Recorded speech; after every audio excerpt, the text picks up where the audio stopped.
গুণগত শিক্ষা কোথায় হারিয়ে গেল? আজকে আর গুণগত শিক্ষা আমরা পাচ্ছি না। কেন পাচ্ছি না? কি কারণে পাচ্ছি না? এটিকে কেউ কি আমরা একবারও খতিয়ে দেখছি? কেউ দেখছি না। কেন পাচ্ছি না?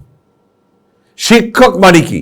শিক্ষক মানে হচ্ছে নিবেদিত প্রাণ, যারা দেশ এবং জাতি গঠনে নিজেকে উৎসর্গ করবে, তারাই তো হবে শিক্ষক। কিন্তু আজকে আমার শিক্ষকদের মধ্যে যদি গুণ না থাকে, তাহলে সে কি গুণ বিতরণ করবে? সে যদি নিজে শিক্ষিত না হয়ে থাকে, তাহলে কে শিক্ষিত হবে? কাকে শিক্ষিত করবে? আমি একজন শিক্ষককে দেখলাম, ঢাকা ইউনিভার্সিটিতে পড়ায় এবং ভালো একটা ডিপার্টমেন্টে পড়ায়। আমি উনিকে দেখলাম, উনি ক্যাটারিং শুরু করেছে।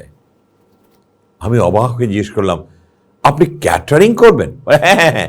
আমি আপনি ঢাকা ইউনিভার্সিটির একটা ভালো একটা ইনস্টিটিউটের একজন শিক্ষক ক্যাটারিং শুরু করেছেন? উনি বললেন, অসুবিধা কি? এখন বুঝে দেখেন গুণগত শিক্ষার মান কোথায় যাচ্ছে। কারা শিক্ষা দিবে? ক্যাটারিং সার্ভিস করে উনি হবেন শিক্ষক, উনি জাতি গঠন করবেন। আহারে অভাগা দেশ, কোথায় যে কোন দিন মুখ থুবড়ে পড়বো।